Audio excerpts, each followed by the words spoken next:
What up, what up, what up, sports fans all over the world? It's your boy Mac the Giants fan here with my guy Zion and the other Horseman Adam. He may join us a little bit later, taking care of some family things right now, you know what I mean? But this is the Premium Takes Podcast. Let's go!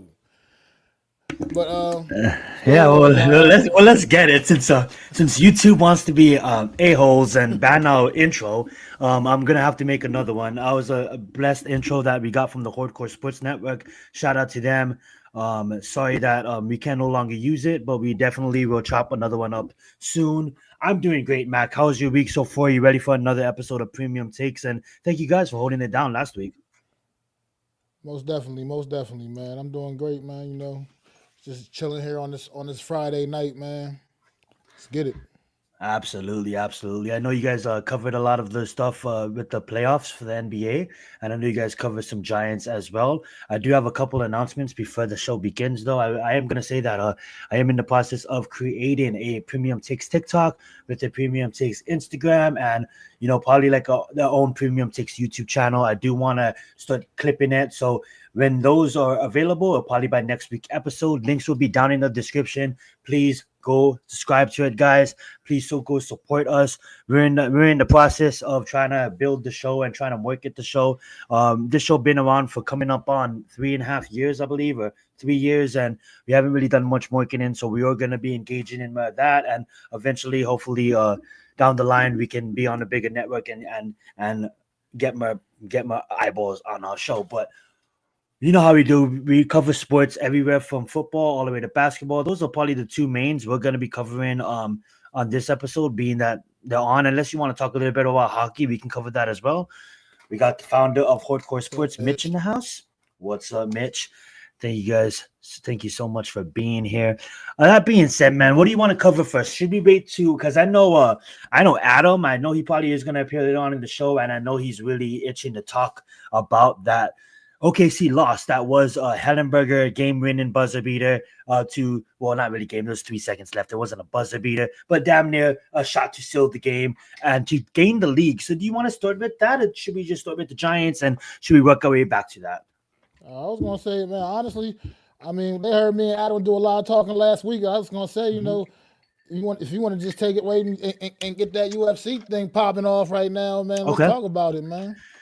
Okay, we definitely can preview the UFC 316 is happening this weekend between Sean O'Malley and Muab. This is gonna be a banger card. I'm just gonna pull up Tapology. We can take a look at that. We can go through the list of fights. Definitely stay tuned to the channel after this. I know Raphael and me is gonna have our MMA podcast right after this. And Mac, you're so welcome to join that show after. We usually go for about 45 minutes. If you're up to it, you're more than welcome to join us as well. But we usually cover MMA weekly recaps, and we definitely will be covering UFC 316. And you guys definitely want to tune in to get Raphael's point as well. But right now, I guess we can just start with the main card. I mean, like the last time they fought at the Spear, Sean O'Malley definitely was ready, but he definitely had some struggles within the wrestling department. Now, Moab is a machine. They call him a machine for a reason. And I just feel like he damn near owned Sean in every level of the sport. Now, Sean did come up and then he did say that he did have an injury that plagued him from training wrestling in the whole training camp. And that is big. Because how are you gonna what's up, Daniel? Thank you so much for being here. How are you gonna train for one of the best wrestlers, or the best, I wouldn't even say best wrestlers, but a guy who is heavy on wrestling and one of the best cardio machines that we ever seen? You know what Moab wants to do. He wants to grab you, he wants to drag you to the ground, he wants to mount you, and he wants to wrestle you.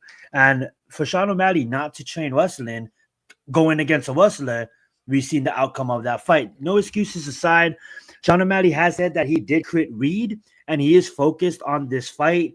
Got more time spent with the family. He was so much after this loss, the first fight. He said he was living in the ego of Sugar Show, right? And the Sugar Show had to take the backseat to Sean O'Malley, the person. And I love that because it just shows you the evolution of growth. And not only as a fighter, but as a human. Sometimes we look at all these fighters or football players or star athletes, and we forget sometimes that they do risk their body on the line every Sunday or every Saturday. Or they do risk their body on the line for us, and they do have families, and their families is the ones that really is the ones that suffering, right? The time away from your kids, you're doing 3 months, 3 months to fight camps, and then what if you have to fly on the other side of the world? That's another month that you're going to be away from your kid, you know what I'm saying? And then you're training. So I just love the fact that these guys put their bodies on the line for us, and they really sacrifice and put their families to the back seat for our entertainment. So shout out to all athletes that do that. And I'm gonna probably go with Sean O'Malley in this one, guys. I know Moab is a machine. I know Moab is basically the bantamweight king right now. I would honestly go out and say on the limb, he's the best bantamweight that there ever was.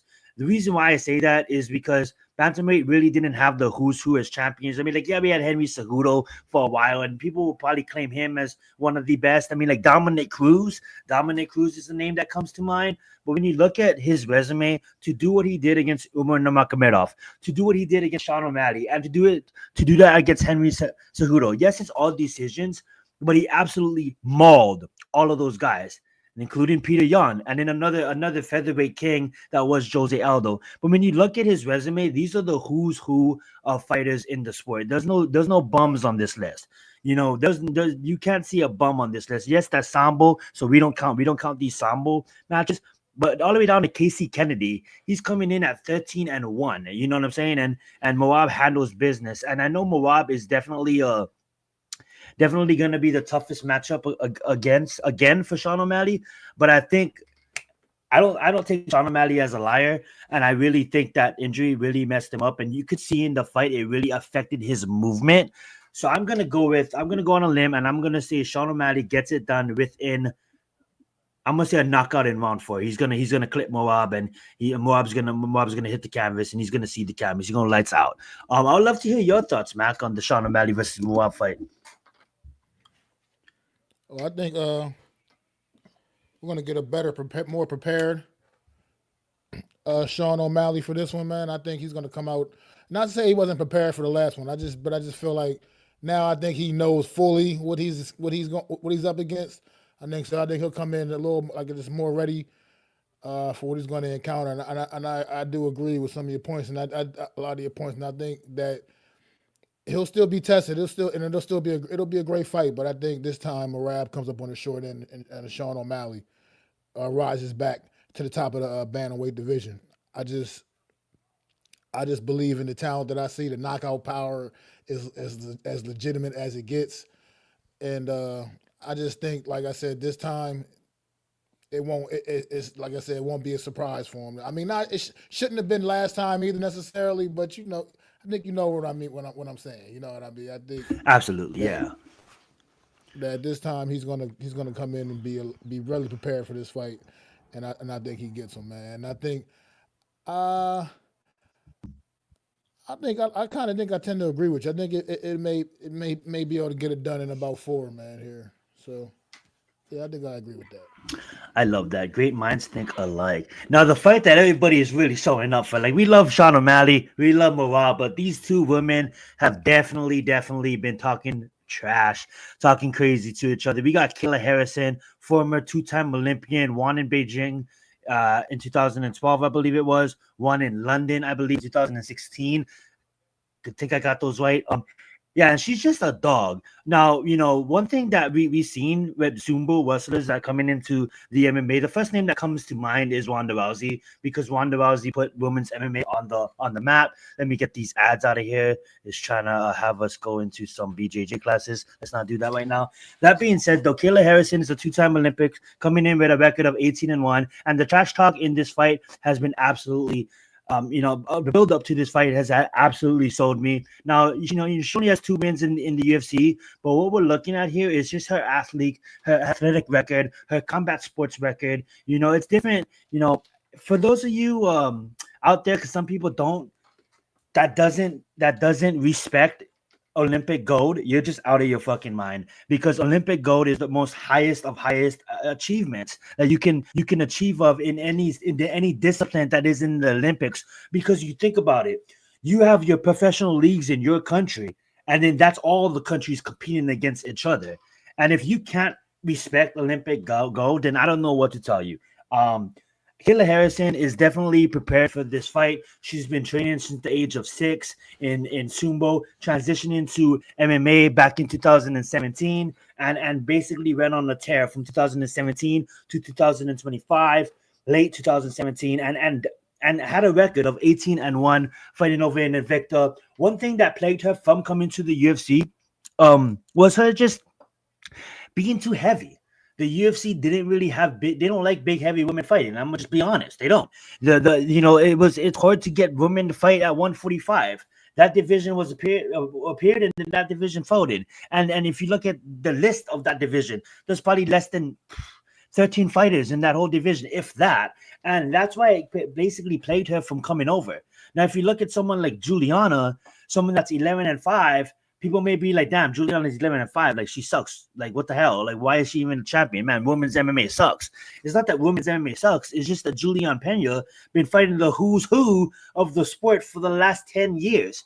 If there's any woman that had a tougher road, like the most toughest road, I would honestly say outside of a few, I put Juliana Pena's name on that list, man. She gets a win. She gets a couple of wins against really, really, really game opponents.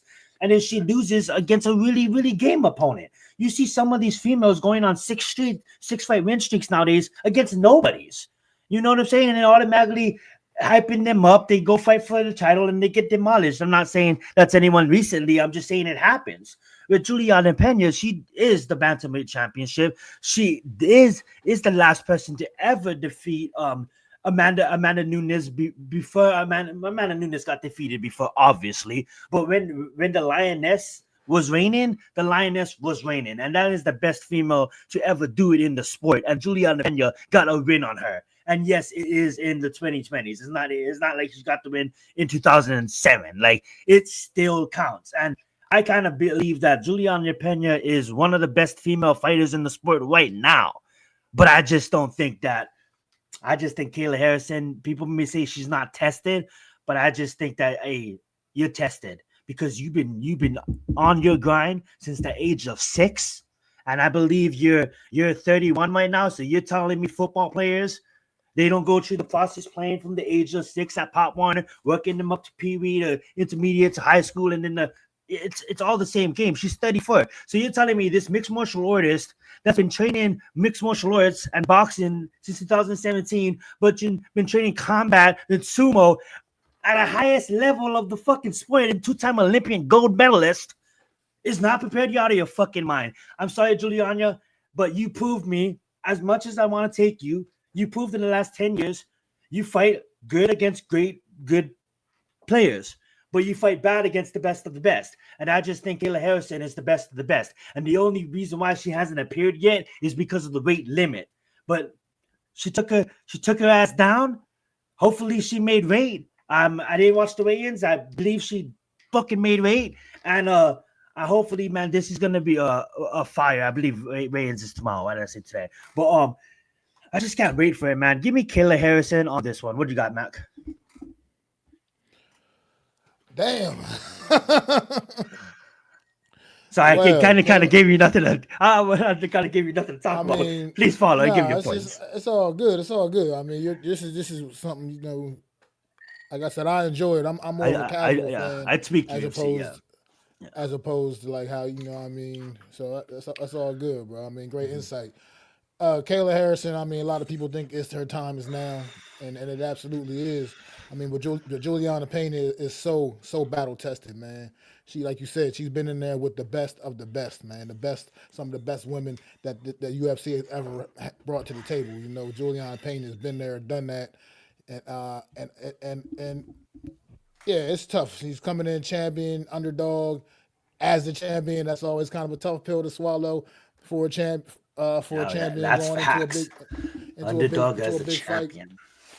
But Kayla Harrison has been ripping through the UFC as of late, and it is her time right now, man. I think honestly, no disrespect to Juliana Pena, like I said, she's been there, she's done that, she's been down the road, man. But great things come to an end, man, and unfortunately, I think this is gonna come to an end pretty quickly. I think Kayla Harrison makes pretty quick work of Juliana Pena. I'd say early in the second, man, and I say I it's not love gonna go that. much longer than that. Kayla Harrison, I think in 2 rounds, man. I love that. I love that. That is a great prediction, and we have so much great fights on this court, but we're gonna probably stop it right there. We'll cover the main two on this show. Catch the Combat Club right after this show, guys, and me and Raphael will probably break down some of these other fights. I know we have a lot of fun fights coming up. But Mac, before I move on, is there any fight that you see that you maybe want to talk about before you move on? Uh, no, I mean not really necessarily at the moment, man. I mean it's gonna be a solid card. I'm not gonna be able to see the event. I Oh, will that's be too at work bad. tomorrow night, but but That's that's too all it bad. is, But man. hopefully, you can watch the replay and like you can maybe you can watch it on your break. You know what I'm saying? I say watch the replay and like goddamn Netflix, that you just buy the UFC already. And let's talk about that real fast before we move on. Um, so, guys, we really appreciate all you guys' support for Premium Six recently, and this upcoming month the show is gonna change. I'm just gonna take some time to give some announcements. We're gonna move over to the translation of the Netflix and the UFC deal that's probably gonna happen. But before we do that, I just want you guys to know, man, the support you guys have given us for the past 3 years has absolutely been amazing, and I'm gonna apologize on behalf of me. I've been lazy and I haven't really been as inspired to do much for the show. And over the past months, I just basically had to change my thought process. I had to pick myself up from my depression that I was in, and I have to get back on my grind. So I promise you guys, when I say this, the show will improve its graphics, will improve its intros and outros, will improve its marketing, and because honestly, you guys deserve it. You guys been loyal fans for us for the last 3 years, coming in on episodes, and yes, we may not have the pop in how we used to pop because that's on us, right? We miss episodes. We're inconsistent, but we can promise you guys, going forward, we're gonna be more consistent and we're gonna have a more professional quality show. But I just want to take that time to say thank you to you guys. And once again, I know you guys all know this, but if you don't, this show is broadcasted on 4 different channels actually. We got it on Mac the Giants fan. We got it on Adam Costas channel. We got it on Hardcore Sports channel. And we got it on Zion Zenith's channel. And what's up, David? Thank you so much for being here, my friend. That being said, we're gonna move on to Netflix and the UFC talking business. Netflix and the UFC, man, they're in discussion. The UFC had an agreement with ESPN. Early negotiations. I can't even say that word right now. I'm sorry. They, Early that negotiations. early. Thank you for about 3 months now, and it hasn't really been moving. I believe the UFC wants $1 billion a year, and I say it should give it to them. I mean, like, who wouldn't? You know what I'm saying? But I just kind of feel that the relationship is kind of torn apart with the UFC and with the ESPN Plus. With ESPN Plus, it wasn't like the UFC was on ESPN. ESPN chose to air some shit over some fight nights that I didn't understand, but that's just the contract they had. And if you really was to generate like the viewership of who really has UFC Plus, it's only people that really bought the bundle with Disney Plus. Like, no one really goes out of the way to get UFC ESPN Plus if you're not a tweaker. Of the UFC, because it really doesn't sell itself outside of 30 for 30s and documentaries that, let's just say, it's been losing in the streaming market. So now we have the giant, the kingpin himself, the I will spend $300 million on a movie. I don't care if it sucks. So we have the money. Let's just do it. The Netflix model has been, let's go broke like Amazon to make money. Netflix been broke for like 15 years before they started making money. The DVD shit that they had going on, obviously, it's not a Netflix history lesson. But long story short, this is going to be the best move for the future of pay-per-views. Pay-per-view's fucking dead, guys. Pay-per-view is dead. Ain't no one buying pay-per-view no more. We're streaming the show on Stream Haste. I'm not going to say that on YouTube, but yeah, everybody knows. No one buying pay-per-views no more. You know what I'm saying? That being said, though, when you go from having someone spend $70 on a Saturday night to watch a fight to now having a membership at Netflix that's probably going to increase the price of a premium membership. We just got done talking about that. Didn't we talk about that 2 years ago on Premium Takes? Or 1 year ago? We probably did. But we're going to probably have a premium membership now that's probably going to be like $35 a month. But what do you get? You get some boxing fights. You get some UFC pay-per-views. And I honestly think that Netflix is gonna feed the UFC, is gonna and UFC is gonna feed Netflix with content. And I think we're going to move down that road where pay-per-views are gonna be free because linear television is dead. Streaming is alive, and content is at all-time high. It's almost as if like there's so much content, we're overstimulated and we're bored. We spend so much time scrolling. And I know I'm going off track here, guys. That's exactly the fact. That's Mm-hmm. exactly what it is. Wait. But I'm gonna let my man Mac jump in on this. What's your thoughts about if the UFC partners with Netflix or even like Apple TV or Prime? What does that mean for the future of pay-per-views, and what do you think that would be good for combat sports in general? Doesn't necessarily mean the UFC. It could mean pay-per-views boxing as well. Because before I let you have the mic, we have the exclusive MLS and MLB with Apple TV. We have some playoff games on HBO Max. All these other streaming services clearly stepping up their game in sports. Netflix, let's get your shit together. Go right ahead, Mac. I mean, of course, it would help the sport in general, just because you'll have more eyes on it from an aspect of now you're gonna have people who never paid attention to anything about the UFC who's like, oh, while they're scrolling through Netflix, now they're seeing all this UFC this and UFC that, and now they start clicking, and then now you got new viewers, new eyes on it. So of course it would help. I mean, and that's just the world we live in now. I mean, look, I've been blessed to see a lot of change in this world coming up, man, through my life. So and this is just where we are now. Like you said, pay-per-view is dead, man. Who the hell's pay-per-viewing any damn thing? It's too much access. Streaming on here, streaming on there, whatever. It's all kinds. It's just too much access. Ain't nobody paying for that. No crazy pay-per-views and all that craziness anymore, man. It's all about the streaming services and whichever ones can tap in, man. Like you see, Netflix is really digging their nails into as much as they possibly can right now. The WWE now with the Raw show every Monday night on Netflix. And they're starting to do a lot more live events on Netflix as well. Some months back had the Jake Paul Mike Tyson fight. I mean, things like that. So I mean, Netflix is definitely putting themselves out there, looking like they really want that they're pretty serious about doing some serious moves. Um, as far as like you said, your monthly subscription for premium memberships, you're right. It's going to go up. Obviously, it's going to go up. But at the end of the day, you're getting an awful lot of bang for your buck. You know what I mean? Because I don't know about you, but I find myself on Netflix. I get tired of scrolling sometimes and just I do too, dog. Just click on something. It doesn't even matter. I mean, like if you for us religious people out here, you know how you open the Bible and then sometimes you just got to go like that and just read what the Bible tells you. If you go read the Bible, yeah, I feel like that at Netflix sometimes. Like sometimes I just gotta close my eyes and just like pick it because I'll be there for days trying to scroll and pick a show. That being said, though, let's move on. Before we touch on the two main topics that we were covering this afternoon, which is the NBA Finals and of course Giants and NFL news. I want to let Mac talk about a little bit about baseball, what's been going on with baseball. I know it's early on, and also a little bit of hockey with the Stanley Cup. With if you do have anything to say about baseball, and of course with hockey, with I believe it's the Florida Panthers and Oilers. Don't really watch hockey. I know it went to overtime the other day. I was watching it at the pool hall. But that being said, what's going on with the Stanley Cup? What's going on with baseball? Well, as far as baseball goes, I'm just a New York Mets fan here.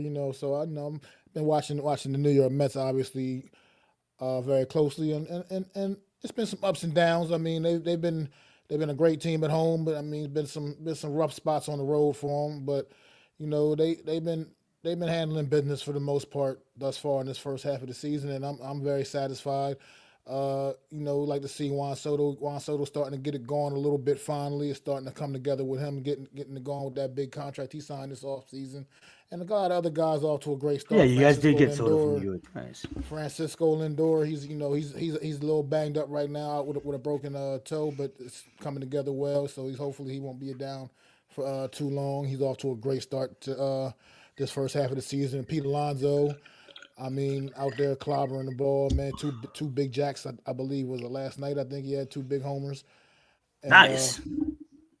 a lot like I said, the lineup's been great. I mean, right now the Mets, right now their Achilles heel has been their pitching by far. It's been an Achilles heel. They really need to figure some things out, and the bullpen especially, it kind of gets really dicey when they got to go to their bullpen at this point anymore, and that to me right now is something that could be something to hold down.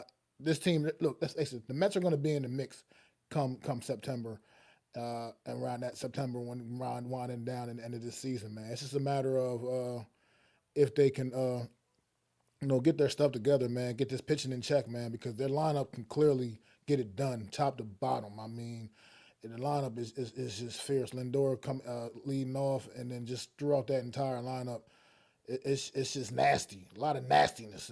So if that pitching can get together, man, the Mets can be pretty damn unstoppable, in my opinion. So that's really all I got with the baseball thing for right now, man. But as far as the NHL, I don't really follow hockey too much, but I did watch a captivating ending to Game One.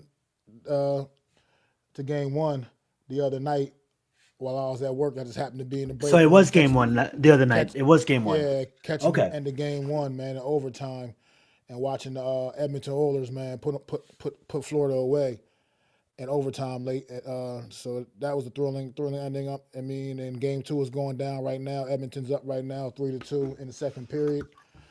Looks like it's going to be another great We'll get to finish that. here in Game Two as well, man. So that's really all I got. I don't want that smoke. You know what I mean? I'm not a big Oh yeah, hockey yeah, guy, yeah. Like, but at the end of the day, we authentic here at fucking Premium Takes. Okay, we are authentic. If we don't know, we're not gonna fucking be up here and act like we know. We're not gonna do that. We're gonna be authentic. And thank you, Mac, for being authentic. But let's move on. Chad's comment right here. Let's move on to football. I know Adam. He might be here soon, guys. I really want to talk basketball with Adam because he really did. That guy did predict game one. He does get his cookies. Let's see if I say OKC in 5 or maybe 6, but we'll see what happens. We'll talk basketball soon, but let's move on with a little bit of news. What's up, Chad? Thank you for being here. Yes, so Rodgers' waiting game is over now. He is a Pittsburgh Steelers. What do you think about that? what do I think about it? What do you think It's about that? Yeah. it's about damn About time. I time. don't know. I don't Yeah. know what all this nonsense has been about with this guy, man. Look, I get it. You're future Hall of Famer. You're all time great. You're one of the best quarterbacks to ever play the game. I mean, it is. It is what it is. But bro, come the fuck on, man. This is a business, man. And shame on the Pittsburgh Steelers too, honestly, because you sat there and actually endured this. Like, really, you're just gonna sit there and slob all over this guy's ball sack? I mean, pretty much. Like, give me a break, bro. Like, I don't give a fuck if his name is Aaron Rodgers or what. That's just to me is ridiculous, man. That this drama and all this just for him to do the inevitable, which was sign with the Pittsburgh Steelers, the only team that wanted his ass at this point, and they really truly held all the way out to the bitter end to finally get him. And he's going to show up to minicamp next week.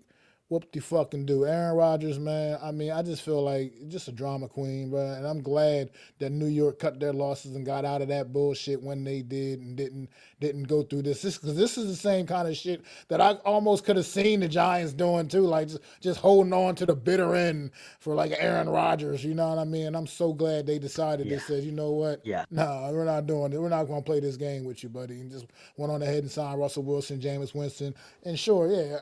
Is Aaron Rodgers, honestly, I mean, right now, Aaron Rodgers is still playing better football than probably both of those guys over what we've seen the last couple of years. But at the end of the day, I'm just not going to sit there and just hold out for this 41-year-old guy or however old his ass is. And I mean, look, he's still good, but he's not the Green Bay guy anymore. He's not that guy that's worthy of this attention that he still seeks. So I mean, good for you, Pittsburgh. You got your guy in there now. You ain't got to go into the season starting Mason Rudolph. You ain't got to worry about that bullshit Oh man. at the very Oh least. no, But not Mason. but at the same time, man, Aaron Rodgers, man, I don't know, man. I'm just glad. Like I said, I'm glad the Giants had enough sense to not play this game with him all summer long. I'm gonna finish on that. Like I loved everything you just said, and I'm so happy that we didn't go down that rabbit hole with this guy. I get it, Aaron. You was dealing with a lot of shit. Maybe getting married, maybe personal family, personal loss in your life. I get it. Everybody has problems. Everybody deals with personal shit, and everybody, hopefully can get married one day. But that being said, though, like it's a business, man, and you just gotta let motherfuckers know, man. Like I get it. Maybe you had some side deal with Tom Thomason. Maybe you guys was texting. Maybe it was a mutual understanding. Maybe that's why they didn't take a quarterback in the draft outside of Will Howard. But at the end of the day, I'm with Mac on this one, man. Like the fuckery has got to stop. I get it. You're fucking. I would still put you in the top 10 with your talent in the league right now.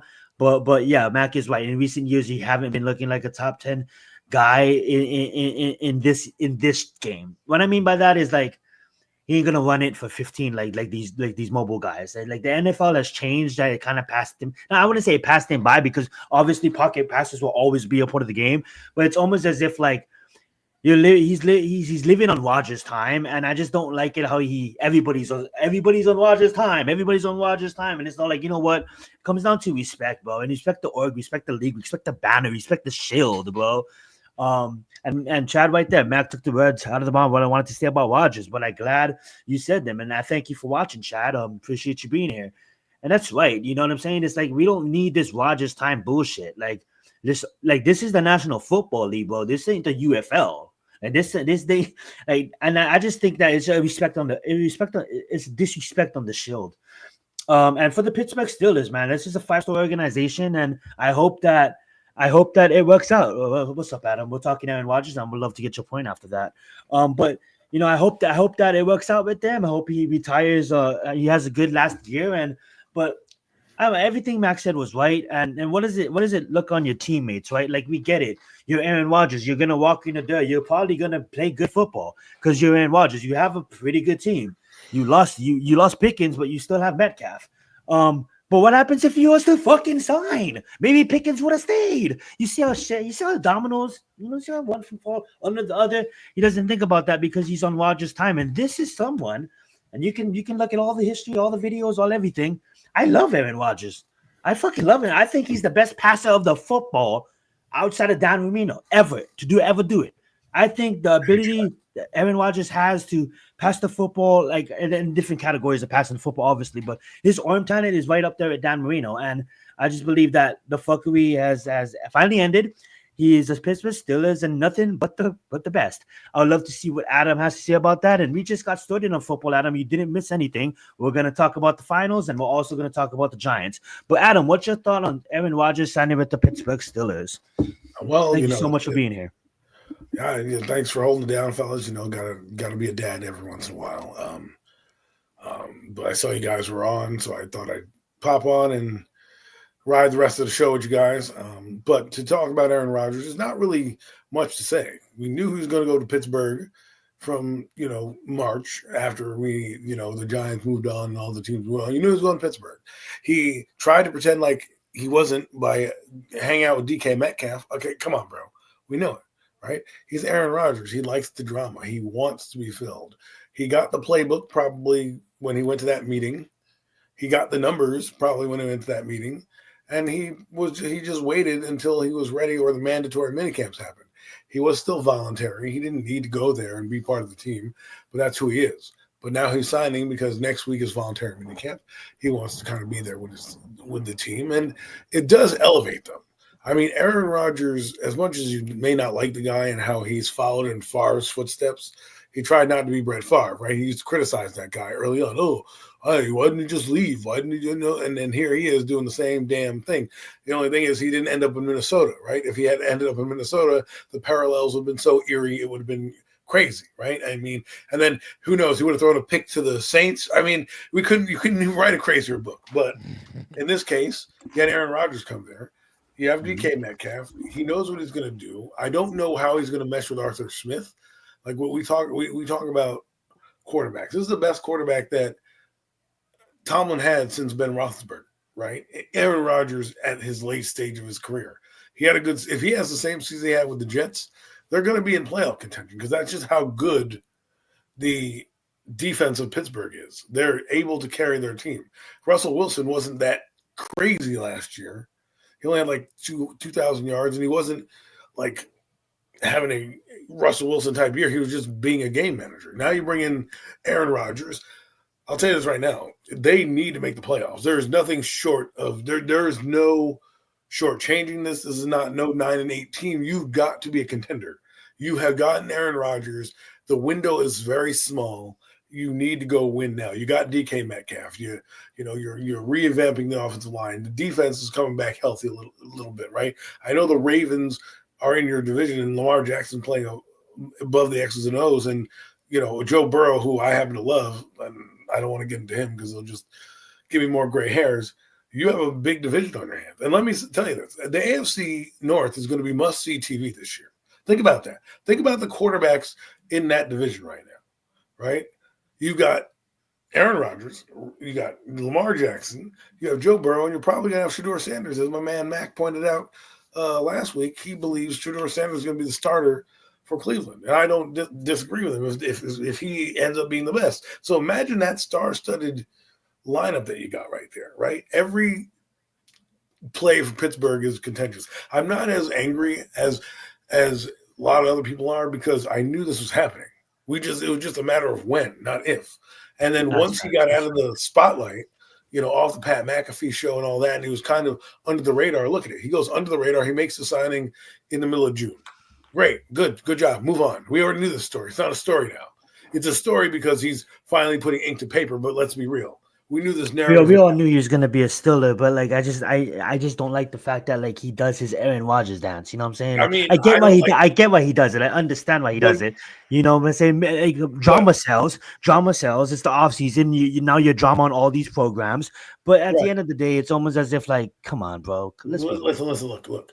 The drama to me is over because we went through that during free agency. Once the draft happened and all that stuff, now you're on your own, homie. Like, I don't care. Yeah. You're an afterthought. And because Aaron Rodgers became an afterthought, he had to become the thought by signing. Now everyone's talking about him. We didn't talk about him for a month and a half. We're just like, oh, we don't care. We know he's going to Pittsburgh, blah, blah, blah. Yeah. Right? The draft came and went. That's so facts. I'm just saying. The draft came and went, blah, blah, blah. Nothing happened. All of a sudden, now we're talking about Aaron Rodgers. We haven't talked for him 2 months. We talk about NBA Finals. We're doing this. The draft is happening. OTAs, all this stuff. Who's not in the news? Well, to be fair, we wasn't going to talk about him, but we got to support Chad, No. I know you didn't mean it like that. But I get what you're saying. Media. He wasn't even on. I wasn't even going to bring him up on the show. Media. He was talked about heavily from late February all the way through March, and then it stopped because the draft came. And after the draft came, and Pittsburgh didn't draft their quarterback or whatever, and you knew about it, they just kept on marching. We went through all of May. We're not really talking about Aaron Rodgers. We didn't care. We did whatever, man. We know this is going to happen. We can wait till August. Aaron Rodgers, but now he signs because there's nothing going on, and he wants to be there for quote-unquote mandatory minicamp. Yeah, okay, sure. He wasn't even there for mandatory minicamp for the Jets and shit. He didn't give a shit about that. He's there because he needs to have the stir. Guess what? Guess who's going to have every media outlet at Pittsburgh camp next week? At Pittsburgh camp, where everyone's going. They could have easily did this. This could have already been done. But no, he's going to probably have a press conference. He's definitely going to, if not, he's definitely going to be answering questions during the minicamp. Everybody's going to descend on Pittsburgh because all of a sudden, Aaron Rodgers is back in the news. Exactly what he wants. Meanwhile, the other teams in the AFC North, Joe Burrow, who is a guy we should be following, right? The Shedeur Sanders saga takes a backseat for a moment while we wait on that because now we have this guy we have to ego to stroke. And then, of course, you have, Lamar Jackson, who hasn't done anything but, just get his team to the playoffs every year and have epic season. So all that's backburnered for one guy who I feel lost the limelight and was just like, I need to sign now because everyone's going to forget about me. Imagine if he dragged this on through July, right? Are we really sitting? We're going to be like, okay, Aaron, thanks for showing up. It's about time, But here it's like, breaking news, Aaron Rodgers here, blah, blah, blah. We haven't talked about that guy for 2 months. And here it is. So what do you think about the number thing, Adam? The number thing, number 12, because Pittsburgh, like number 12 is not officially a retired number for Pittsburgh Steelers, but no one has been issued that number since Terry Bradshaw. Oh my goodness, they're giving it to him? No, I'm just curious. Well, no, I don't know. It hasn't been. They can't give him that. Yet. Terry has Listen, one fucking Super Bowls, right? What if he goes in? What if he does go in and kind of wants that number 12? No. And if you know what Terry Bradshaw a couple weeks ago, you heard the comments he made about Aaron Rodgers saying he didn't want any parts of that in Pittsburgh. He said he could go keep chewing on the tree bark or something. Well, the thing is this, I feel the number 12 for Pittsburgh is an iconic number, right? It's almost like number 10 for the absolutely defense, right? He's the it's not like you're taking Joe Schmo. Like when Joe Namath didn't, he didn't get to wear Joe Namath's number. He asked, and Joe Namath's like, yeah, but he didn't want to because of the legacy of the game, right? So I get it. And if you want to wear 12 for the Pittsburgh, that's kind of the same thing.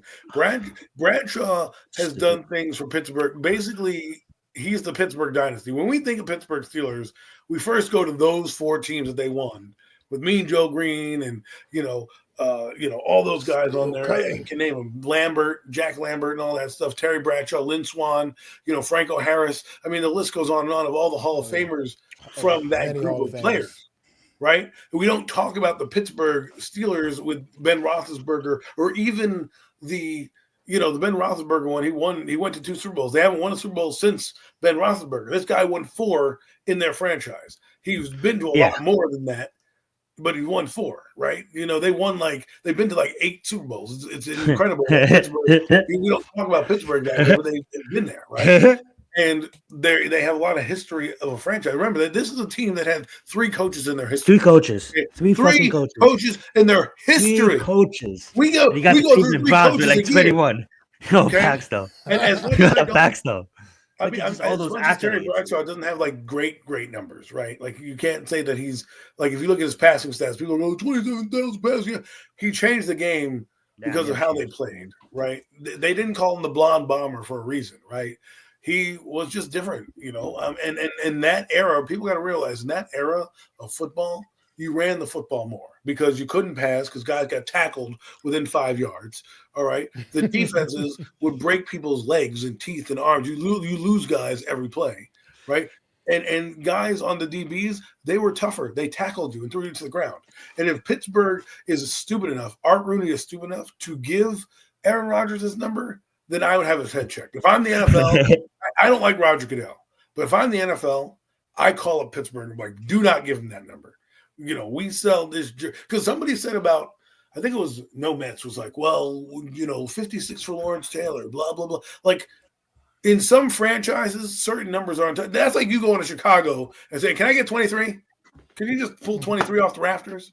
Because I just want to wear 23. It's so stupid. But wait, Jordan needs the publicity. No, he doesn't need the publicity. It's an iconic number. Do you want to take it away? Make your own number fucking famous. Bradshaw made that number famous. Don't take that away from him. He's in the Hall of Fame for a reason. What are you going to bring number 12 out for? Nostalgia? I mean, I love what Peyton Manning did, where he brought out the black sneakers for Unitas. He didn't go out and take 8-19 from that team and say, yo, I'm the best. No, he made his own number. The disrespect of you're fucking 40, bro. You're not a rookie coming in even that. I wouldn't, even if you're a rookie, it doesn't matter. Look what just happened with 56. But as I'm saying, it's how long is he gonna be? You're gonna play one fucking year. You're gonna play one fucking year, and you want number 12? Yo, bitch, get the fuck out of here. You're not getting number 12. You know what I'm saying? No matter. Go into your cave and take your number 8. Right, Tommy Maddox. You know why? He doesn't want to be associated with Tommy Maddox. The great Tommy Maddox wore fucking number 8, and so he's like, I don't want to wear that number. I want to wear the great Terry Bradshaw. But Terry Bradshaw is a Steeler, not a legend. He's an icon. I don't know what's bigger than legend. Right? If there's something bigger than a legend, that's what he is. He's on TV every week. He's in the Hall of Fame. He's one of the most beloved. When you talk about him in the NFL, to answer your question, yeah, to answer your question, when you think of there's legends and icon, I think icon is below legends. I think legends, then you got to go like maybe like Mount Rushmore, like this, like the ultimate like GOAT. You know what I'm saying? So like, I don't know if he's quite there yet, but I get what you're saying. You know, like because when I think of Mount Rushmore, like I think of like Lawrence Taylor's face. I might put Tom Brady's face up there. Like, or is Terry Bradshaw going to be up there? That's my question to you. I don't put him there, right? So, like, but I get what your question listen, is. I mean, legendary Taylor for sure. Legendary for sure. For the Giants he's transcendental. Yeah, like, you know. I even put Joe Montana. I put Joe Montana up there. You know what I'm saying? When I'll use the word icon for icon. That's good. That's Bradshaw because when you talk about Pittsburgh, who's one of the first guys you talk about with just the Steelers is him. If you want to talk about legendary quarterbacks, he's not going to be there. He's not going to be that guy.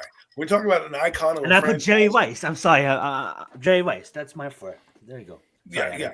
My point is, but see, the thing about what Terry Bradshaw, somebody like Terry Bradshaw, he's not just a Pittsburgh Steeler legend. Some guys are just legends of their teams. You know, some guys were just that's true. Team legends. But Terry Bradshaw is an NFL, a legitimate NFL legend. And not only that, because like, you know what I mean? like even for younger that's why guys, it makes him iconic for me. Yeah, you know what I mean? He is iconic. He's iconic, and he transcended outside of the game of sports into acting, into other careers. You know what I'm saying? Like I never seen Bradshaw play. I watched highlights. I watched documentaries, but I see none of us seen him play. Oh yeah, obviously. Sorry, guys. Make that clear, Zion. In my previous life, I did. You know. I mean, I guess to put a bow on this real quick is to say that when you come to a franchise and we're trying to do this new thing of pulling numbers off jerseys, like when Malik Neighbors did, I don't know who the fuck that guy was that Malik Neighbors took the jersey from. Not anybody who asked, they don't know who number 1 was for the Giants. They're like, who is that guy that you family took the jersey from? Good, take that guy's jersey. Nobody knows who that guy is, and I'm sorry that you're taking his jersey, right? So that guy, yeah, number 1 running around the field. Ooh, yeah, there's my dad. It remembers his number on there. Only 3 people know that guy from number 1. Malik Neighbors is going to take that number and shatter it. You know, in the record books, you're gonna the people are gonna look up like, who the hell is this guy from 1925 who wore like number 1 or whatever the fuck it was, right? When you come to Terry Bradshaw, he's not just some old statesman from like, you know, the fucking Pittsburgh years, like when they didn't win Super Bowls. No, he was the reason. When there were 2 teams we talked about in the 60s and 70s. Okay, it was the Pittsburgh Steelers and it was the Dallas Cowboys. Dallas Cowboys with Roger Staubach and those teams, right, were very iconic. That's why they became America's team. They went to a lot of Super Bowls. You know who they faced? Terry Bradshaw and those fucking Pittsburgh Steelers, right? And while I had to get humbled by somebody older than me when I said, you know, Terry's not great. And he was like, you're not looking at it right. Terry Bradshaw is great because of, at the time, what they were doing in the NFL, right? Like Joe Namath is great and is a legend because of, if there's no people need to realize there's no AFC and NFL. There's no AFC and NFC without Joe Namath, right? Well, there's no quarterback. There's no quarterback without Johnny Unitas. You know what I'm saying? So it's like Johnny Unitas. Yeah, I understand that. There's no Pittsburgh dynasty. We're not talking about the Steel Curtain without Terry Bradshaw helping them win those 4 Super Bowls. Just put it to you that way. Well said. All right, guys, we're going to move on here. Well said, Adam. Thank you for joining the show and coming in with some premium takes. That being said, though, we did have a major upset. I would say upset. You know, the other night, I didn't watch the full game. Definitely watched the highlights, though. We had OKC leading the whole game. And then Tyrese Hallenberger did Tyrese again. I love the fact that, Adam, I did give you your flowers earlier. I love the fact that you did call game 1. I will probably give my thoughts on the series after you speak. I'm gonna get you back the mic real fast because we've been holding it down, and I'll just get your take real fast on the game, and then we can talk basketball for a bit, talk the finals for a bit, and we'll end the show out with the Giants. Go ahead, Adam. Back to you. So when we came on here last week with Mac and we were having a discussion about, you know, the Knicks and everything like that and the Pacers. The Pacers, I knew were going to have a chance because of how they played. Because of how they play. They're a fast. Hold up, Adam. Hold up. Can I just say something? Did you just hear yourself? You said the Pacers and we have a chance. So you're a Pacers fan now. Bag, it's the Pacers. I didn't mean we have a chance. I don't know if I said that. I don't know. You said we had a chance. I'm like, I get it. Go. If you the point is, I mean, I'm just joking. Please, I'm just joking. I the train's got to roll, right? So sorry about the interruption, but let me cook real quick. So the point of what I was saying with the Pacers is that they play defense, they run, they basically wear you out for 4 quarters. And it was interesting when I'm watching the first quarter of this game, and the OKC is running up and down the floor, right? They're not scoring buckets. The ball's bouncing off the rim.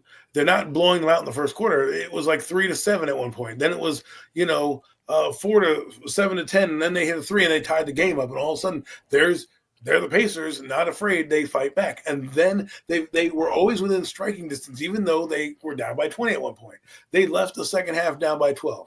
Okay, they were down by 12. Inside 2 minutes, they were down by 10, and they continuously went on runs. And that's what you do when the Pacers, right? They have done it all year. The hardest defensive team they played was the New York Knicks. Nobody on OKC is like the guy Robinson on the Knicks, who are just going to out-jump them, out-physical them. There was a foul on every play when that guy was in the game. When you watch this game, they were getting beat up, but they weren't calling fouls. It wasn't like they were physically overmatched at all. They just kept it in their game. And if you look at the stat sheet, the Pacers had an ugly game.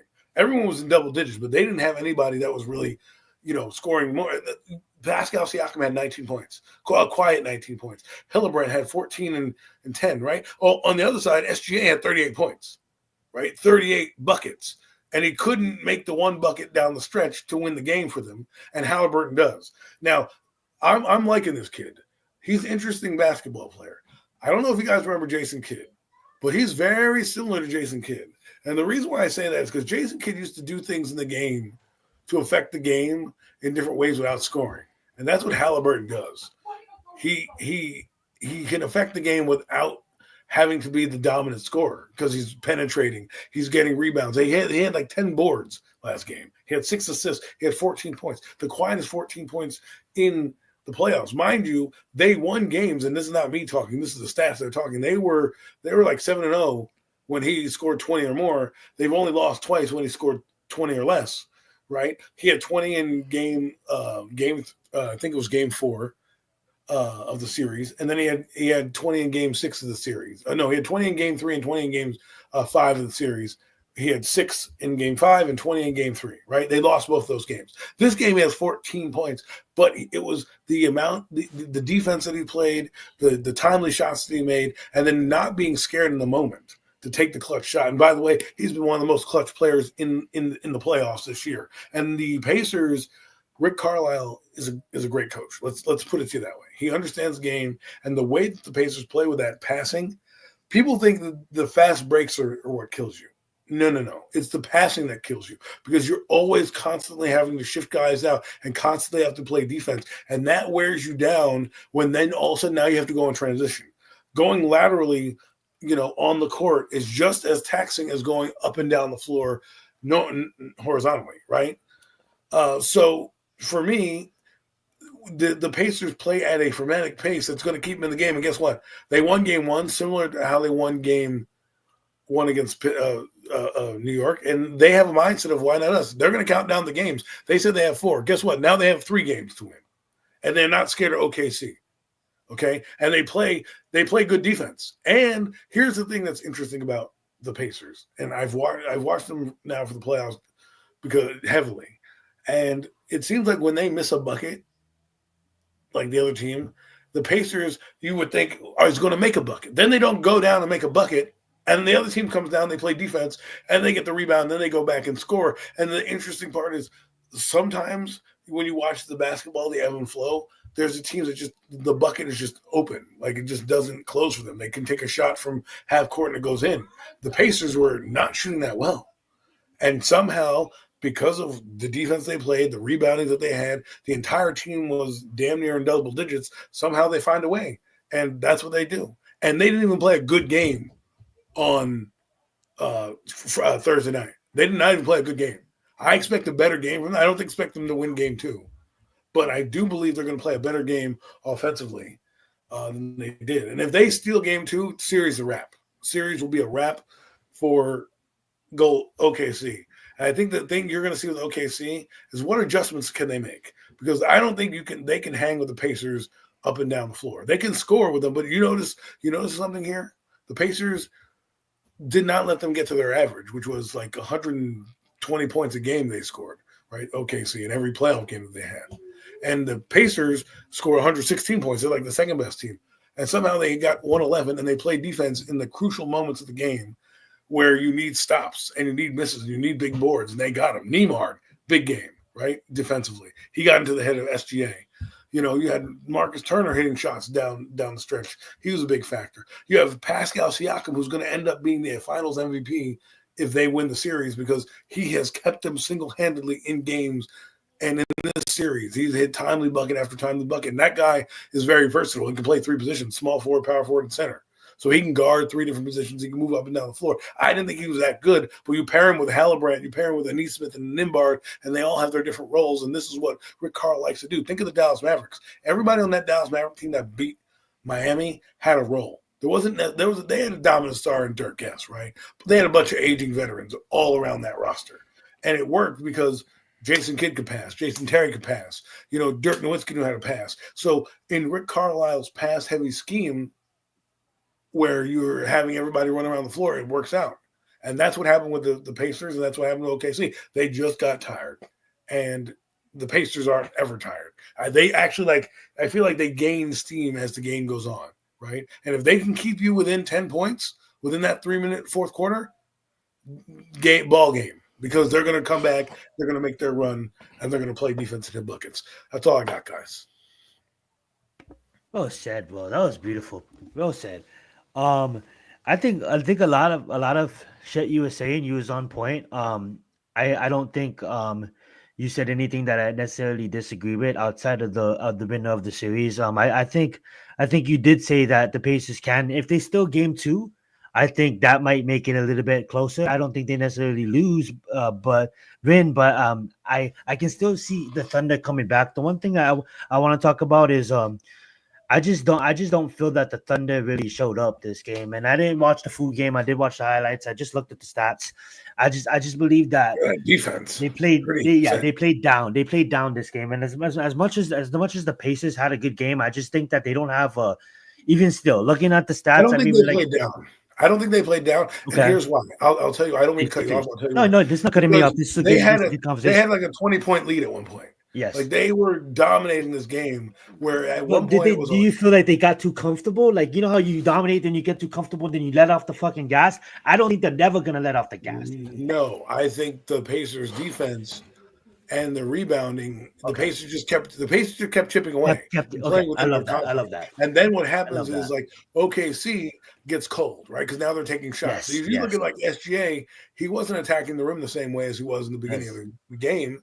Because he was getting banged around. Then he's taking jump shots. That shot that he had at the end of the game, it wasn't that there was a hard contest in front of him.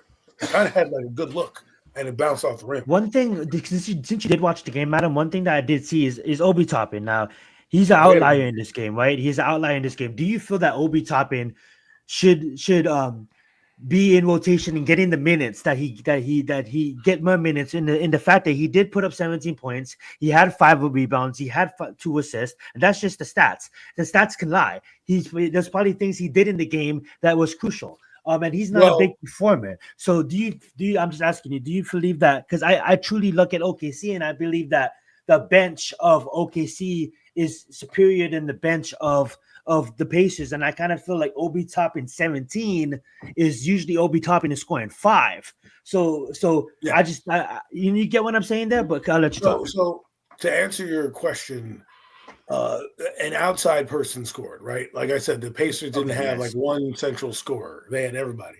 Obi Toppin was a part of it. Do I think that guy's a great scorer? No, he actually cost them one of the games, and he played pretty badly throughout the game. He just happened to it just happened to be his night tonight where he hit some shots. I expect somebody else to step up for the Pacers because that's just how it rolls. I think he's good defensively. I think he helps you. I think he can finish at the rim. I think he's got a little bit of a jump shot, but I'm not wanting Obi Toppin to play. The reason he played is because they went with a smaller lineup, and he's more athletic than I get Turner that. and a lot of their other guys. So, and they didn't even go deep into the bench, the Pacers, really. That's they didn't true. really That's true. do their normal. You didn't see guys. I want to see.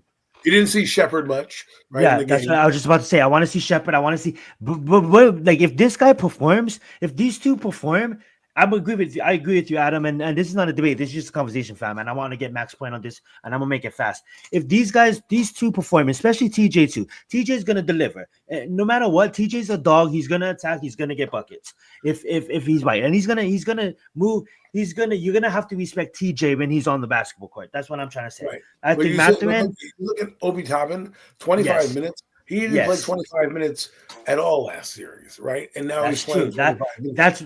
That's why I'm wondering are they gonna keep that 25? Because the reason why I ask that is I know stats can lie, but chat. What is with him? You're not gonna show up this game. You know what I'm saying? But what happened was, this is what really happened for the Pacers. Is the starters for Oklahoma City were heavily dominating the minutes, right? And when Pacers bench came on, Pacers bench kind of lost the game for them, right? Because they weren't good. When you put in look at Tyrese Halliburton, they played the entire game. Pascal played the entire game. Neem Smith, they played the entire game, right? Miles Turner was in and out. So if you look at it, they played their starters a lot more than they have all season, and it worked in their favor because they're a cardio team and they know how to outlast the other guys. What you're going to see going forward is if they can get leads or keep it close, when they go home to their home floor, Benedict Meredith and Ben Shepard and those guys that's what I want to hear.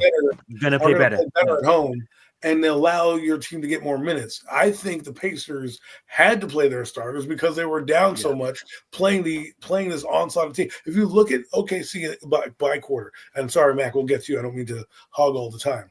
29. Yeah, take your time. 29 minutes, 29 points in the first quarter. The Pacers got what they needed, right? They were close in the game, 9.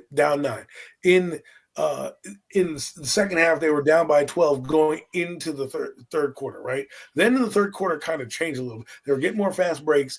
They were blocking more. SGA and everything was coming down because they didn't know how to handle the defense. Their hot start in the beginning fizzled out quickly, and then they couldn't keep up with them in the fourth quarter. In the last 2 minutes of the game, they fell apart down the stretch because the Pacer defense just suffocates them, and they know how to play team defense. They play full court press all game long. That's what they do. And if you can't match that energy, and that's hard to be honest, that's hard to do. In the NBA, this is why the NBA is not what it was back in the day.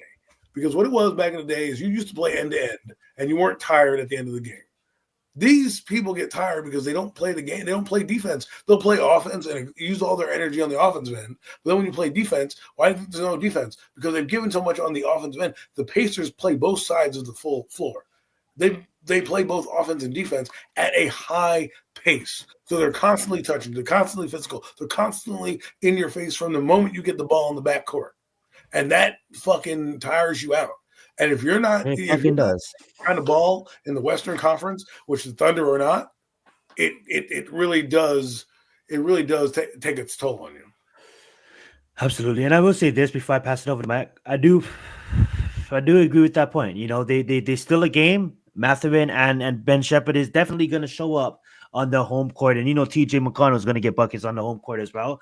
But to be honest, I honestly, I wouldn't be surprised if the Thunder, and as much as I respect the fucking Pacers, and as much as I love me Tyrese, you guys know I've been talking about Tyrese on this show for a long time, try to give this guy his flowers, and I'm happy that the world finally recognized that this kid can fucking ball. Him and Edwards obviously got the flowers before Tyrese, but I honestly think Tyrese's flowers has finally came. Everybody's talking about Edwards as the next generation in the face of the league. Hey, Tyrese is like, hey, motherfuckers, I'm here too, even though I think Edwards is better and Edwards is dog, but let's just focus on Tyrese. I just honestly love the fact that he's finally getting his flowers. I love the fact that the Pacers has finally built the team. I love the fact that they are playing fucking full court fucking ball, but I just don't feel that they really. I know. I'm not gonna say it was a fluke. I love that Tyrese had his moment, and I would love to see this underdogs win. But I truly believe that the Thunder's game is just gonna fucking step up, and it's gonna be an ass whooping here on out. And I wouldn't be surprised if it was the Thunder in 5 or the Thunder in 6. And call me a fool if the Pacers win, I'll accept it. But I mean, like, the Thunder is just too good of a team to lose nothing. And sometimes it happens. Sometimes it happens. The Giants won against. The Giants won against 2007 Patriots. Sometimes it happens, but I just think that going forward, like, you're gonna see a different Thunder team. I'm gonna pass it over to Mac, and then Adam, if you wanna end it. But I want to get Mac's thoughts real fast. Go ahead, Mac. Well, look, I'm going to be pretty brief, guys. I'm not I'm not the fan like you guys are anymore. But at the same time, when you go to the family cookout, holiday cookout, whatever. You get your plate, sit your ass down with your nice plate of barbecue or whatever, man. You start to eat your food, and then this is that fucking gnat that it just won't go away. It just want to keep zooming around your shit while you trying to enjoy your meal, but it just won't go the fuck away. That's what the Pacers are, man. They are that fucking gnat. No, they're not going away. You got to take it all the way down to 0 with the Pacers. Exactly. You know what I mean? They're not going anywhere. Tyrese Halliburton, he's like, man, look, overrated these nuts, motherfucker. Like, shit, what? What are you talking about here, man? This guy has hit done nothing but hit big shot after big shot after big shot, man. So in this postseason, man. Look, there was an epic game 1, man. I mean, all the way. I mean, OKC seemed to be in full control basically the whole way until they wasn't no more. And that's because the Pacers just have no quit in them, man. They going to keep fighting all the way to the bitter end, man. Right now, you said something way back early on in your rant, Adam, in the beginning, man. You was like, if Pacers win this game 2 and take game 2 at Oklahoma City, man, this series is already over.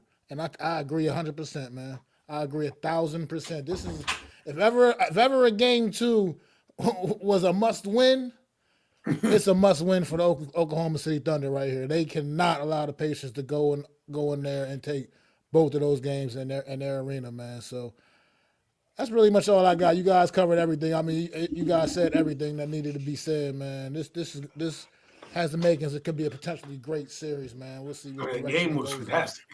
And it's not for nothing. When the Pacers are built like this, because if you look at every game they've been in, they weren't supposed to beat Milwaukee. They beat Milwaukee. They weren't supposed to beat Cleveland. They beat Cleveland. They weren't supposed to beat New York. They beat New York. They were down 20 points in New York. They came back and won game. Like, they are just built differently because of defense and what they've done in the NBA play. They may not be the best team. Like, we're talking about, OKC's a better team. Well, they're the best team right now. They're playing the best ball right now. They're breaking records in the playoffs with their defense and how they're playing overall. Okay, nobody's giving them a chance. You're not giving them a chance right now. Guess what? That fuels them. They love that. They want more of that. They want more Zion's in us to say, hey, the Pacers are not going to be able to do it because SGA and OKC is the greatest team. Guess what? They just slapped you on your floor when you had a game. They played arguably, you watched the Pacer game, you're like, man, the Pacers shouldn't have been on the floor with them. And all of a sudden, you're watching the game, and I'm sitting there watching the fourth quarter, and I'm jumping out of my seat at the end of the game and going, woo, and waking up my, spouse who's sleeping, because she's tired, and she wakes up and looks up to the replay and goes, "He won the game." I'm like, yeah, and that's how crazy it was. He did the same thing. They did the same thing in New York in game 1 when New York was cruising for that W, and all of a sudden they hit that pothole, and their tires fell off. And they had no idea how to get back on track. That's exactly what happened in this series. All of a sudden, OKC's sitting there driving down the road. We got this. We're laughing. We're giggling. We're smiling. Fans are going nuts.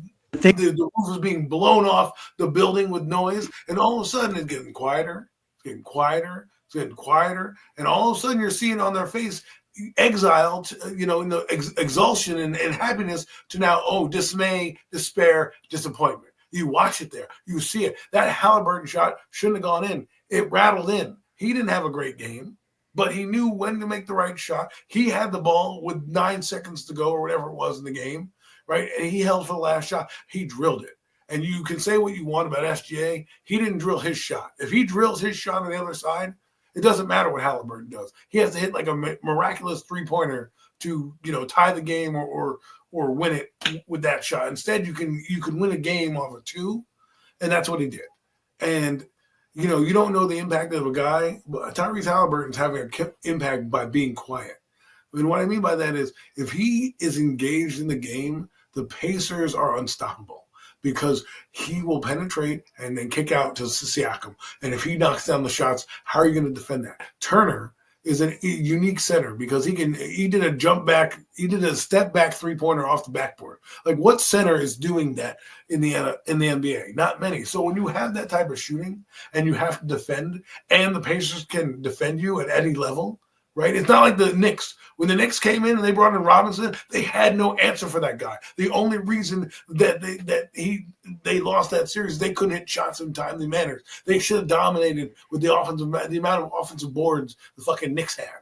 But because the Pacers are who they are, they're relentless. They have a lot of steals in the game. They cause turnovers, okay? They make you get out of your element because of the defense. There was a lot of turnovers at the end of the game that were forced because of Halliburton and the Pacers defense. And that gets you back in the games. What no one's talking about is the Pacers are forcing a lot of turnovers in their wins. Okay, that's how they're beating you. Steals, balls getting knocked out of bounds, all those second chance points and things like that. The turnovers like steals and all the things that count as, a turnover in basketball. Right? Whether it's a steal, travel, foul, charge, whatever it is to give another possession to the Pacers, that's what they do. They get more possessions, hence why they get more shots, and that's what keeps them in games because they know their best offense is their defense. They get good defense, they're gonna get good shots, and they're gonna make you press, and that's what happened in this game. And I'm telling you right now, somebody said it best in the broadcast. Make the Oklahoma City Thunder adjust to you rather than you adjust to them. So the Pacers are in the driver's seat right now. OKC has to go back and lick their wounds and say, how do we get past this defense? The Pacers have to go back and say, we played one of the worst games we've played. How do we play a better game? We can hang with these guys. They're not all this crazy team that they did. It's not the Timberwolves they're playing. This is a well-oiled machine. And Rick Carlisle is the head of that. And we got to give Rick Carlisle credit. I'll stop there because I know we're running short on time. But, my last point is Rick Carlisle. Sometimes coaching matters in the NBA, and right now it matters. You're good, Adam. I was just going to let you finish off. Alrighty, guys. So we are going to move on to the Giants. Just basically NFL, but basically the Giants. I mean, I know you guys talked a bunch about them last week, but I'm in the middle of something right now. So I'm going to let Mac start off. Obviously, I know you guys didn't get my thoughts, but I do want you guys to hold it down for a bit. So, Mac, just start off talking about the Giants. What happened this offseason? Not offseason, but what happened in the week since you guys last talked a week ago? Any big news or anything like that? Hasn't been any big news really coming out. Nothing like major. I mean, OTAs, OTAs happening. Darius Alexander's put pen to paper as well. So now the New York Giants' top 3 draft picks have all put pen to paper. Couple, I think who's left? It's only, I believe, just Scatterboo maybe and I think he's signed. Scatterboo signed too. They're all signed now. Yeah. Okay, I didn't. Okay, well then that's. I think Darius Alexander was the last one. Okay, that's even better then, because he put pen to paper the other day. So I mean, you have to. When Abdul Carter and the quarterback do it, you have nothing. You're like, what are you going to do? Your 3rd round pick? So, I'm going to hold out for more money. Get out of here. I mean, there's not really much to talk about with that. No, I mean, you find out from the special teams coordinator, we got a little kicking competition going on in camp this off season. Graham Gano's job's not guaranteed to him. He's got to go out there and earn it. I mean, Graham Gano's fucking 38, man. Like, what are we doing? He's an elder statesman. We want to keep him around because he's a big leg. The dude's been injured the past 2 years. Come on. Yeah, I mean, so it's not once you get injured as a kicker. I mean, he lost us the Redskin game because he got injured on a kickoff return or some shit. The kickoff, the opening kickoff. It was literally the opening kickoff of the game, and that was it. Oh God. But listen, I mean, I'm excited for them, the Giants in general. I don't always sound like it, but I'm optimistic about, and excited about some players. I was talking to Zion the other day, and I've been so focused on the quarterback that I didn't get my normal draft prep that I normally would, because normally I know every player under the sun, something about them, right? I knew about Kadarius Toney, I knew about all these players, and these past players I do know something about, like Darius Alexander. I heard about Scatabo, obviously you hear about. I knew about Amembo. A lot of these guys, thankfully, were already in the mainstream, so it wasn't like you had to go far. It's like going in the deep in the encyclopedia to be like, oh my god, who's this fucking bum? No, all these players. So that was a good thing about the Giants draft this year, is that because of how the draft played out and how depth it wasn't like you were unfamiliar with. So, like maybe the last guy that they picked, the DB, I don't know that much about him, but everybody else, the top 5 picks, a little something about. They've been brought up. So thankfully, because of that, I was able to kind of understand who some of these guys were. But I'm watching the draft, and I normally would know who this guy is and that guy is being drafted by other teams. But I was so focused on the quarterback position that it took me away from my actual love of watching every position, right? And it's harder. I mean, there are certain positions I don't believe you need to draft in top all the time. Is receiver, I don't think you need to draft that all the time. You can draft one every year, but I'm not worried. Like premium picks should be spent on quarterbacks, or, outside linebackers, and O-line, right? And if you happen to have a gem, like you fall in love with an Ashton Genty because he happens to be there, okay, fine. You take that player if you need him. But to me, I was focused on the quarterback. And I think this year, because I know the players more than last year, and I kind of was focused on the quarterback. And only 2, obviously, everyone was talking about was Shador and Cam. But I knew about Jackson Dart. So I'm excited for him. I knew about Abdul Carter because obviously you saw him play and all this stuff. And then the other guys, we thankfully, like I said, Joe Shane helped me because the guys that he drafted were always being talked about whenever you go to certain O-line groups, like, oh, it's Cam Scatabo's number 5 running back or blah, blah, blah. So you kind of heard the names, right? So for that, I give Joe Shane props because you pick good players. But I think this year you'll see a different side of my analytics because I won't be so focused on the quarterback. I'm going to give Jackson Dart at least 3 years to prove to me that he sucks, right? We gave Daniel Jones damn near fucking 6. I can give this guy damn near 3 at least. Maybe his rookie contract, depending on how he plays. So I just want to say that because I know my draft prep was lacking this year the way it was a few years ago. And the reason is because I wanted a quarterback change, and it was such a such a big change in this organ. Like think about it right now. He's gone.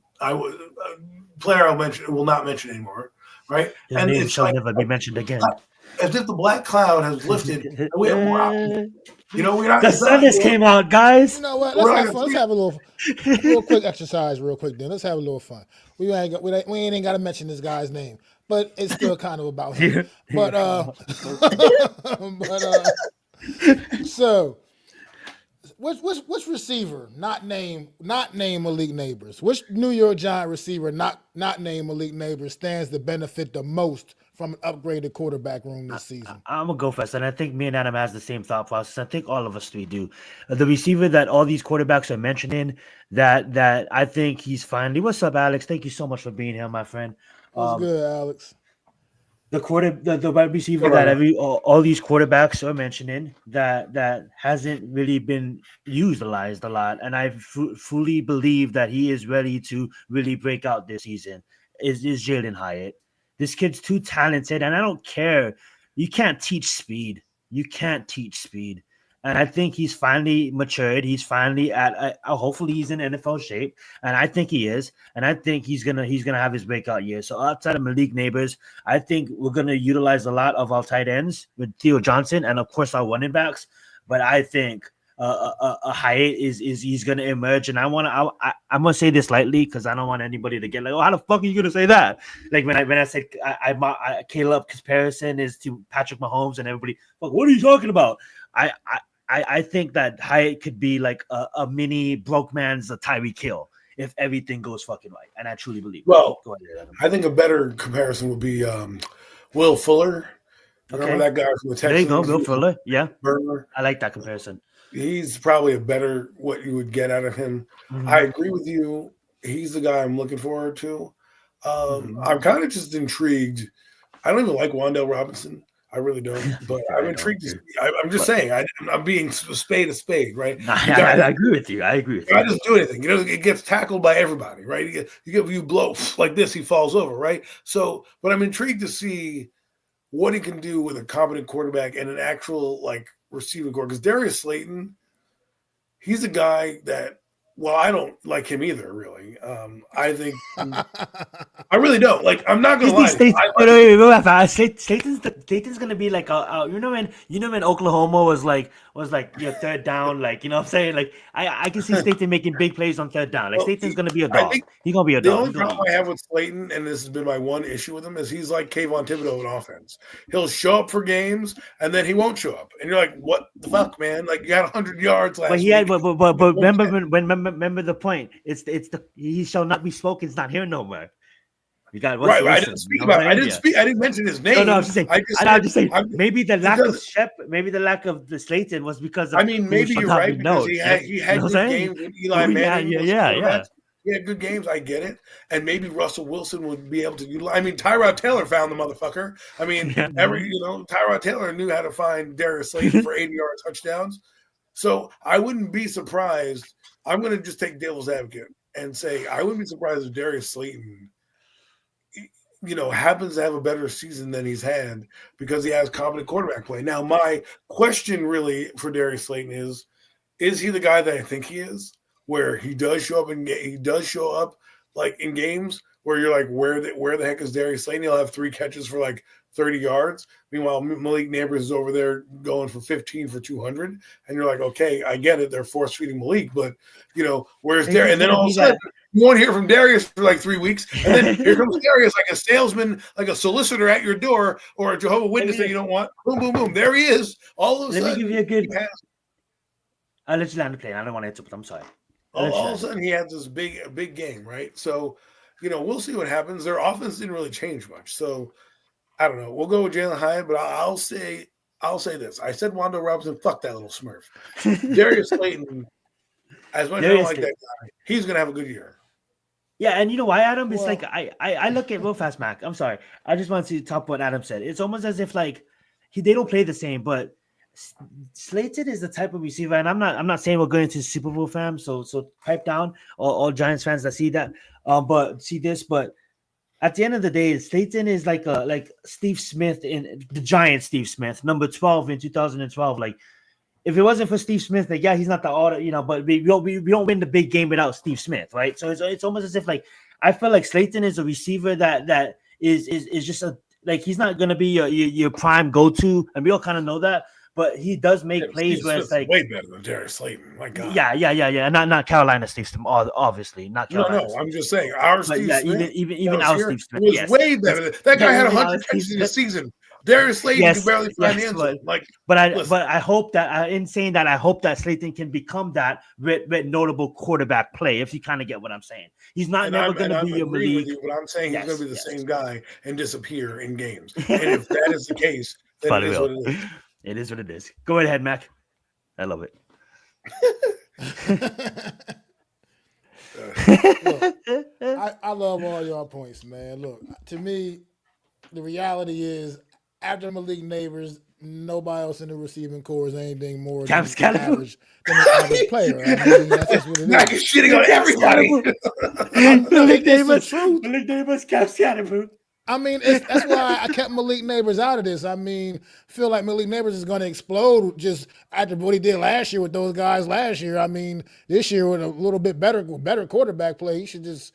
I mean, come on, he's going to just go to that next level. The flea flicker should actually work this time. But what I'm saying is, look, I think just to answer the question though that I put up on the table, since you went high, did you go Slayton? So fuck it, I'm just gonna go the other guy, Wan'Dale. Let's face it, Wan'Dale Robinson. I mean, the truth be told, man. Honestly, look, Do I think he'll ever be like some great guy? No, but I think he can be like he could have a Wes Welker type of career. You know, he could give us a few of those kind of years. I Yeah, just if he think you could got break to a get a fucking quarterback. tackle. But here's the thing: you get a quarterback that actually hits him on stride a few times, and maybe that'll change that a little bit. I mean, you got a lot of times I'm watching Wandale Robinson reach behind him, bend down to his ankles, trying to scoop up some of these passes the other guy was throwing him. You know, and and I'll give and, you and that. now. And now maybe he'll have a better opportunity to actually make some plays. This kid, was a running back in college for a couple of years as well. So And I now mean, you know why he was moved to wide receiver because he can't break a at, fucking tackle to save his life. at the end of the day, man, I'm kind of interested to see if we can maybe unlock maybe more of his actual true skill set. The Here's reason why the New York Giants made him a second round draft pick a few years ago. here's the guy I'm going for. All right, Amir Smith Marquette. Okay, I want the kick returner to be on this team. He's the guy I'm following. 100-yard return last year. All right, we have a fucking legit return man this time. I know we're talking about like what receiver is going to break out. Amir Marquette is going to break out. He's going to bring one back and really not against like the Colts. He's going to do it in a crucial moment of a game against a big team. Amir Smith Marquette. There it is. There's my premium take. Bim, bim, bim. Well, look, I definitely think we need him back being a part of this. You know what I mean? Special teams also an important Is part. is Bryce is Bryce Ward is Bryce still on the team? Bryce Ford I mean, Whedon is holding the clipboard somewhere. he's I don't on want the him team anymore. right now. Yeah, he's on Goodbye. the team right See now. that guy No, later. I'm just asking. I don't think he's gonna. There's It's tournament time. undrafted He's very way undrafted down the rookie depth chart. receivers. Yeah, There's undrafted rookie receivers like Juice Wells and the kid from Virginia Tech. yeah, no, who I'd rather yeah. watch I than know. I'm fucking, not saying I like him. I'm just asking if he was still on the team. No Mets. What's up, no Mets? What's up, my man? Hey, You guys still awake? yeah, guys, What's like up, my man. we're still awake. We're about to go to bed soon because I'm old. You know. Yeah, but I will say this. Any last thoughts? Unless you guys want to keep on going, I'm gonna head out here. But if you guys want to keep on going, but I kind of I'm think gonna head out too. we covered a lot tonight. Definitely happy Friday nights to you two Mets. Definitely I'm gonna get you guys last words and then I'm gonna pass it over to Mac and you guys last words, pass it back over to me. I'll pass it back over to Mac. Any last thoughts, guys? Anything else you guys want to cover? You guys are good. Just one real quick thing. I'm ahead. excited for the game. This Giant team, especially, is got a new aura around it. The player that we will not mention anymore, his name. The player I'm going to be like the artist formerly known as Prince, the quarterback that used to play here. That's how I'm going to address him now. There it is. His black cloud has left, and I just feel the aura of this team has changed, and the leadership is going in the right direction. We have a quarterback that knows what he's doing, who's been there, done that, is going to the Hall of Fame. We have a young stud quarterback that we're all excited about, I think, especially on this panel. So there's a lot to look forward to. I'm looking forward to the entire NFL, not just the Giants, but the entire NFL season. There's a lot of storylines I'm intrigued by. How are the Cowboys going to, mesh with George Pickens and that group? What will the Commanders do now that they have a beefed up Jaden Daniels? He saw his pictures. He looks strong and well. Will the Eagles repeat? Right? How are the Bengals going to bounce back? A lot of controversy of is Joe Burrow elite, which I don't know what people are smoking, but hey, they think they need things to talk about these days, right? So for me, I'm looking forward to that. It's going to be a long summer, as we get there, and we're going to have the finals here for you. I'm done. My plane's crashed. Well said. And I'm just gonna say this lastly before I give it up to Mac to end the show. Hey, thank you guys so much, man, for joining us. I know it's been a while since we've been I would just say shooting the shit between us three. You know what I'm saying? And we're gonna come more live. And like I said earlier, man, for your guys' support, you guys for all of you guys' support, you guys deserve a better show, and that's what we're gonna deliver. So you guys can make sure that the Instagram, the TikTok, the Premium Takes own YouTube channel, we're gonna be uploading to that. The graphics of the show is going to get better, and you guys are going to get what you guys deserve, a better professional show. And I know you guys fuck with us, because if not, you guys wouldn't be here holding down the chat.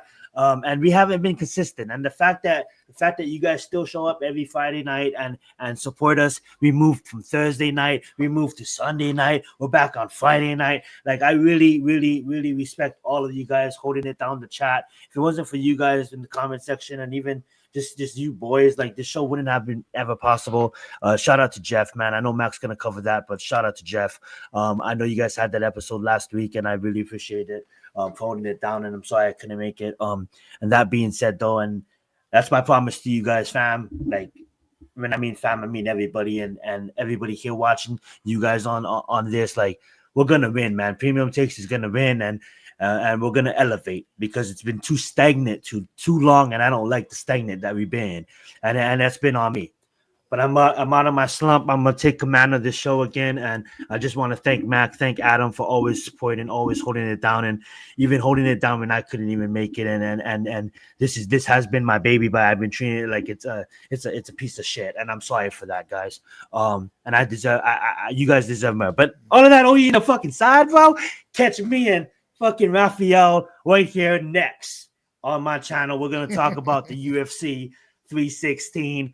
Mac, make sure if you want to come through, you can come through. I get it. You work late, you work early. If you can't, it's all good. But you know you're invited. And I'm back over to you, my friend Adam. I know you're probably gonna get off and enjoy time with the family, but you're more than welcome to show up if you want to as well. But go right ahead, Mac, end the show. Let's get it. Thank you all for coming out once again, tuning into another edition of the Premium Takes podcast. I am Mac the Giants fan. This is Zion Zenith. That is Adam Costas, man. Please go like, subscribe to all of our channels, man. Go like and subscribe to the Hardcore Sports Network as well. Throw them fours up for our guy, the one and only, the OG, NYG, Jeffy T, man. Always gonna love you, man. This has been another edition of the Premium Takes podcast. See y'all next week. Peace. Bye. We can make an intro. Look at that, guys. We don't